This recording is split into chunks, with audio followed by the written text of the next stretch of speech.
Assalamualaikum warahmatullahi wabarakatuh. Anak-anak, semoga kalian dan keluarga dalam keadaan sehat ya. Hari ini kita akan mempelajari kalimat utama dan gagasan utama, serta apa perbedaan kalimat utama dan gagasan utama. Bagi yang belum subscribe, silakan subscribe dan like video ini ya. Dan jangan lupa untuk tonton sampai habis. Terima kasih. Pertama, kita akan mempelajari kalimat utama.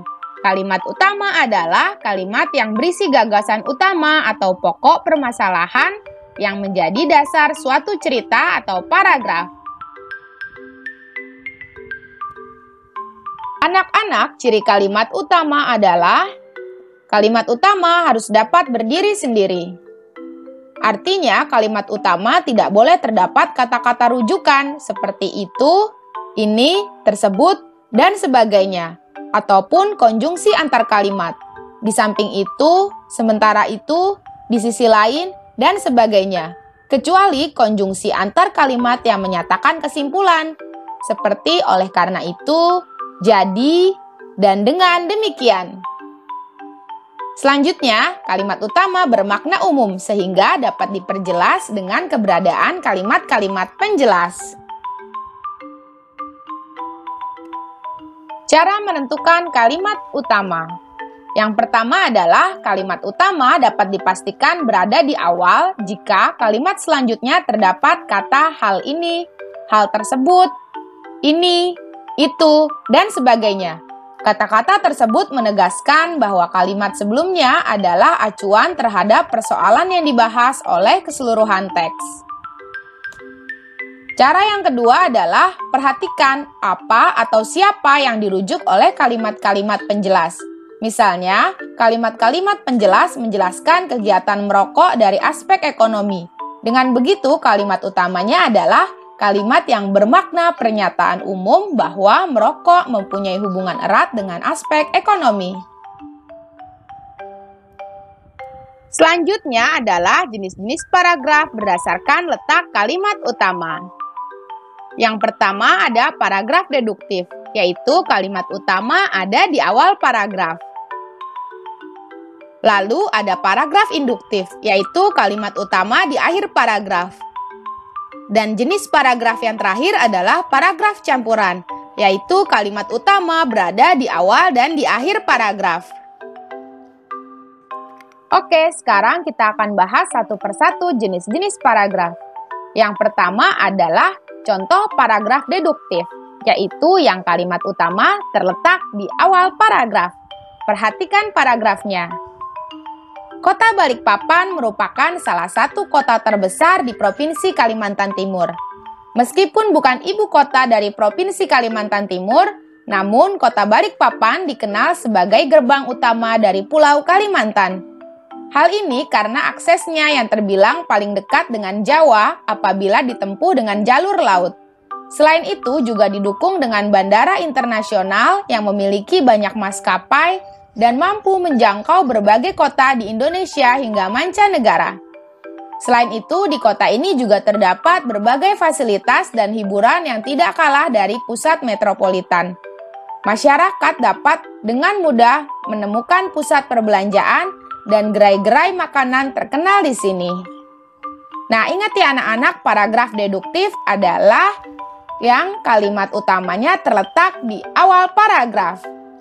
Jadi, kalimat utamanya adalah Kota Balikpapan merupakan salah satu kota terbesar di Provinsi Kalimantan Timur. Begitu ya. Contoh paragraf induktif. Game online multiplayer handheld memungkinkan para penggunanya bermain game bersama-sama, kapanpun dan dimanapun tempatnya. Selain itu, berbagai produk game yang casual membuat para pemain merasa nyaman dan ingin bermain game dalam waktu yang tak sebentar. Oleh karena itu, game online multiplayer handheld menjadi favorit nomor 1 para penikmat game portable di seluruh dunia. Nah, ingat ya, paragraf induktif adalah yang kalimat utamanya terletak di akhir paragraf. Maka, kalimat utamanya adalah Oleh karena itu, game online multiplayer handheld menjadi favorit nomor 1 para penikmat game portable di seluruh dunia. Contoh paragraf campuran. Pendidikan yang paling utama untuk anak adalah pendidikan karakter. Karena dengan pendidikan karakter yang baik, anak memiliki pondasi mental dan karakter yang kuat. Orang tua dan guru bisa bekerja sama untuk membentuk karakter anak. Ketika berhasil, maka ilmu dan nasihat akan lebih mudah ditransfer ke anak. Jadi, pendidikan karakter harus diutamakan dalam pendidikan. Ingat ya, paragraf campuran adalah paragraf yang kalimat utamanya ada di awal dan di akhir paragraf. Jadi, kalimat utamanya adalah pendidikan yang paling utama untuk anak adalah pendidikan karakter. Jadi, pendidikan karakter harus diutamakan dalam pendidikan. Setelah tadi kita mempelajari kalimat utama, sekarang kita akan mempelajari gagasan utama. Gagasan utama adalah ide atau pokok pernyataan yang menjadi inti pembahasan. Gagasan utama ini terkadang tidak tertulis langsung di dalam suatu kalimat, namun tersirat dari kalimat utama suatu paragraf. Ciri gagasan utama adalah yang pertama, isi paragraf memiliki topik permasalahan yang dijelaskan secara lanjut. Yang kedua, kalimat terstruktur dengan penjelasan yang komplit dan dapat berdiri sendiri. Contoh menentukan gagasan utama.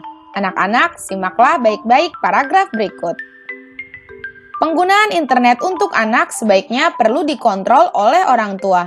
Di era globalisasi ini, penggunaan internet semakin dipermudah. Apalagi sekarang sudah banyak anak kecil yang memiliki handphone sendiri. Padahal tak semuanya yang ada di internet dapat dijangkau oleh anak-anak. Banyak konten dewasa yang tidak disensor di internet. Sebagai orang tua yang baik harusnya membatasi penggunaan internet untuk anak. Beri jam-jam tertentu untuk menggunakan koneksi internet. Selain itu, orang tua perlu mengecek histori dan membatasi konten yang dapat diakses anak. Nah, anak-anak, kalian harus membaca keseluruhan dan mencari inti dari paragraf. Gagasan utama dari paragraf tersebut adalah mengontrol penggunaan internet pada anak. Jadi, untuk menentukan gagasan utama, kalian butuh membaca seluruh isi paragraf. Dan biasanya gagasan utama itu secara tersirat ya anak-anak. Oke anak-anak, jadi kesimpulan tentang gagasan utama dan kalimat utama adalah gagasan utama terdapat dalam kalimat utama. Gagasan utama adalah inti atau pokok dari kalimat utama. Dalam sebuah paragraf ada kalimat utama. Dalam kalimat utama terdapat gagasan utama. Seperti ini ya. Nah, ini contohnya adalah sebuah paragraf. Dalam paragraf kita menemukan kalimat utama. Nah, di dalam kalimat utama itulah ada gagasan utama. Nah, anak-anak, supaya kalian lebih paham, perhatikan contoh berikut ya. Contoh menentukan kalimat utama dan gagasan utama dalam paragraf. Simaklah paragraf berikut. Rumah tempat tinggalku di kota sangat menyenangkan. Aku beserta kakak dan adik-adikku merasa tentram bila berada di rumah. Kami bisa berdiskusi, bercengkrama, dan kadang-kadang bersendau gurau tentang berbagai hal. Teman-temanku juga merasa betah bila belajar bersama di rumahku. Tempatnya sangat nyaman, jauh dari kebisingan, suara mobil, dan tetangganya ramah-ramah. Sekarang kita tentukan dulu kalimat utamanya. Kira-kira kalimat utamanya di mana ya?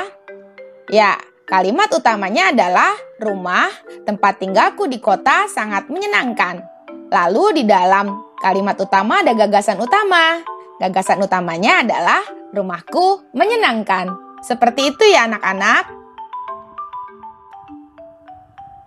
Contoh kedua, menentukan kalimat utama dan gagasan utama dalam paragraf. Anak-anak, bacalah paragraf berikut.